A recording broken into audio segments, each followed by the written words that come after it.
Okay, hello and welcome to the first Kubifaktorium progress report. So in these progress reports videos I give a brief overview over what I've been working on in the past weeks and what you can expect to see next. Okay, so there has been a lot of things I've added to the game, so let's get right in it. So the first thing you can see is I have changed the shadow effects. So the sun is now moving correctly around the world and casts realistic shadows. So as you can see, as the time progresses, let's speed it up a bit, the shadows actually move around the trees, which is more realistic of course, and also looks quite nice, I think. There are also new cloud effects, so currently there are no clouds. Let's move forward a bit. Yeah, but you can see, like, it's very subtle, but you can see clouds moving across the land, and these clouds also, you know, morph over time like real clouds do. The next big change, which I have done yesterday, actually, is the user interface. So, if you click on something, you can see that the user interface now consists of multiple parts. So this is the description part, the hit point part, the need and equipment part, and so on. And these parts are actually shared across different types of objects. So the reason why this is nice is, first of all, it is easier, it reduces the code amount. And second of all, it is also more flexible. So you can see maybe you have like a workshop that is also a house. That will work now. It didn't work previously, but now it will work. Yeah, obviously these things are different. So for example, here in the depot you have this logistics system component, or when you do a stockpile you have this same logistics system component, but you also have this type filter component, and so on. It's way nicer technically, but it also offers some new features. Next, I have improved the combat system.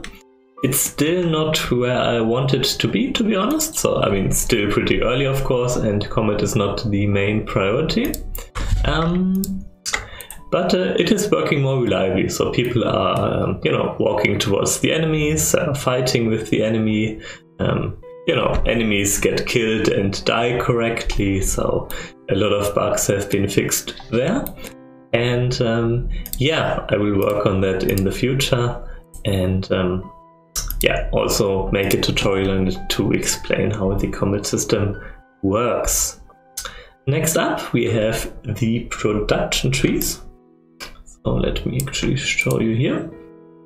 Yeah, so the production trees are actually images which are automatically generated. So whenever I create a new product or new workshop or something, it is added to this diagram, and you can have a look at it and see how everything is connected and what you need to produce something. Yeah, you can find it in your game folder, but you can also view it in game. So currently this is not very optimal because it is very small, but yeah. If you have good eyes, you can already see it in game. Yeah, next I have improved and updated the zoning system. So basically, first of all, you can now build outpost bonfires.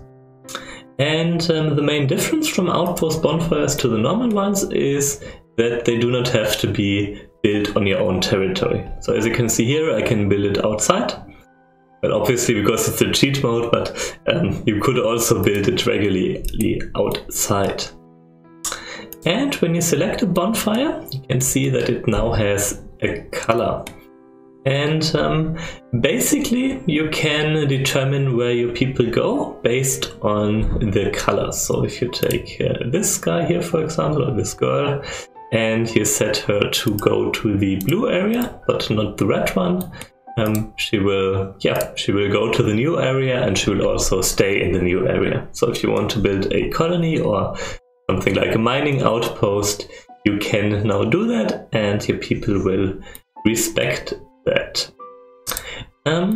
Yeah, closely tied into this is the logistics system. We make it daytime again. So what the logistics system does, it's a bit hard to explain, but let's say you have a mining outpost here. So let's assign mining, and let's get her to mine these rocks. Then we can build a stockpile where we collect all the produced things, like the mined iron and the, mined clay. And let's say, like, imagine this would be further apart, of course. And let's say we want to get these finished products from here to here. But we don't want people really to go there. Instead, we want to use a transport system. So for this, we now have the Zeppelin system. So we built a Zeppelin factory somewhere. For example, over here. To get a bit more room here. And yeah, so in order to get this to work, you need to build a Zeppelin station here, for example, and a Zeppelin station back at home. And then you link your stockpile where the goods are stored to the first Zeppelin depot, Zeppelin station. Then you link the Zeppelin station to the other Zeppelin station. Then you link this station back to the stockpile where you want things to go. Finally, you have to allow the goods which you want to have transported here. So let's say we want to have mined iron transported here. We just select it. And let's see what happens. So first of all, let's cancel these orders here.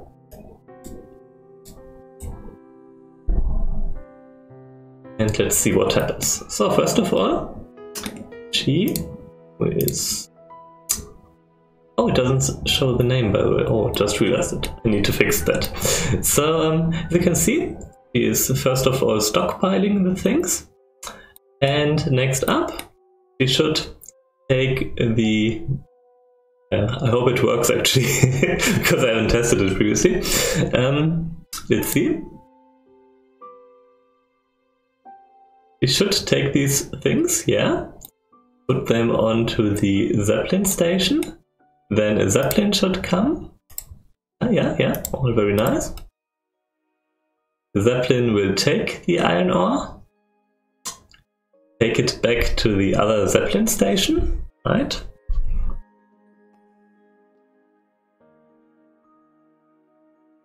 We'll drop it off at this Zeppelin station. And finally, a colonist will take it to the final destination. Okay, yeah. So obviously this is a pretty small and trivial example, but you can imagine it if you have like a really big map and you have very spread out resources, then it will be really nice. It will also work with the other transport systems I'm going to add, like the train and conveyor belts and so on. Nice. Okay, then I have added some features which are useful for modding. So I have added a lot of documentation. I have fixed bugs which are related to the modding system. And I think I have added the first thing which was made by a player, which is the basic barn. And I think it shows how it's really, it's not trivial. It is some work to get something which looks really nice in voxel style, but it is definitely doable, and it's also very easy to get your model into the game. Then, next up, we have oil wells, like this. Here, we have oil pumps, and we have transport robots. So, if you have an oil well like here, you can build an oil pump on top of it, this, and And the oil pump is the first fully automated building. As you can see, it is animated. It is turning this drill or whatever and filling the oil.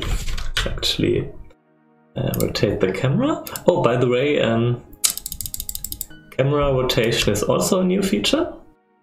So you can see the models from all directions now. And this oil pump siphons off the oil and fills it into these barrels until the barrel is complete.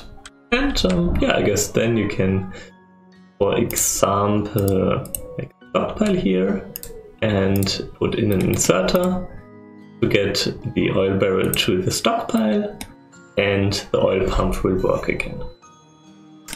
Okay, so what you will need oil for in the later stages of the game is to fuel your transport robots and other types of robots. So there will be robots which can perform different tasks. So let's just spawn in a transport robot like this. How they look like. And basically, yeah, they transport things. So in contrast to colonists, which can do everything, robots can only do one specific thing, in this case, transport. Okay. Yeah, then there are multiple smaller changes to the game and also a huge amount of bug fixes. So this is obviously the first time I've put the game out in the public, and in effect I've received a lot of automated and manual bug reports.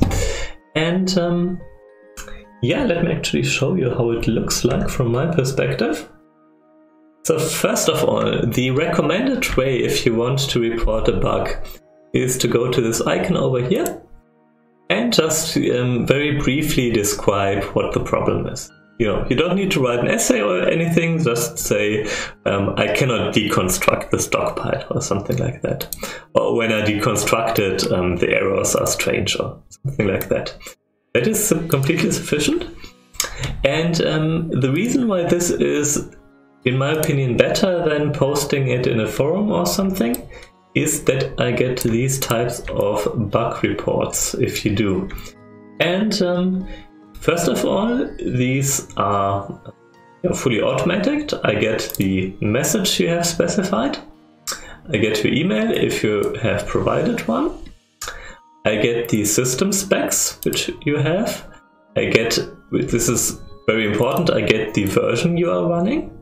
So oftentimes I get reports for things which have been resolved a week ago. So here I can quickly see that if it is a new issue or if it is not. I get the stack trace, so things which have happened. And also very importantly, I also get a screenshot. So oftentimes it is very easy to see on a screenshot what went wrong, or based on this stack trace. And yeah, so it is a lot of information beyond what you specify in the box. And it is really helpful for me to find bugs. And usually I can fix most issues before the next version comes out.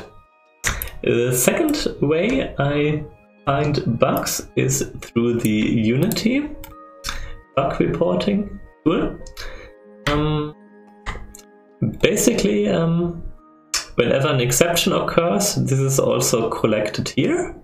And I can very easily see what issues there are and how many people are affected by it. And when I select one of these, I get an example stack trace. I can see how often it occurred over time, on which systems it occurred, and so on. So it's really helpful, and yeah, really helps to be very productive in resolving bugs. So this pretty much concludes what I have been doing this month. I think it was a very productive month, so I'm quite satisfied with how much I got done. Now let's come to what I will do next month. So first of all, I have added these mini surveys to the game, which you might have participated in already. And the very clear votum from you was to add more content. Over 3 in 4 people said they want more content. A few want a stable loading and saving, performance and bug fixing. So performance FPS is the next thing, but I think more content is probably the most important part here. So the Kickstarter demo, which is on itch.io, will conclude obviously, so it will no longer be updated once the campaign has ended. And after the campaign ends, the closed alpha will begin. So first of all, in the closed alpha, all of the features of the game will be unlocked. So things which are excluded now, like the trains, the desert biome, conveyor belts and so on, they will all be in the build.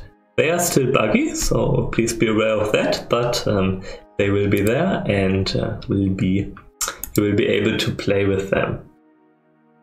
So this brings me to the final point, so just a very brief overview over what I have planned next. So yeah, this is my current plan. I'm also going to post a screenshot of this if you are interested. And the first thing I really want to get finished now is loading and saving. So I have made some progress in the last few weeks, but it is still a bit buggy and it really should work. Yeah, so that is something I'm going to work on. Then I'm going to make some more improvements to the UI. So there is the inventory screen already here. But what I want to do is I want to be able to get like a little mini inventory here on the main UI. So if you're interested in how many wooden logs you have, to get like a little pop-out information.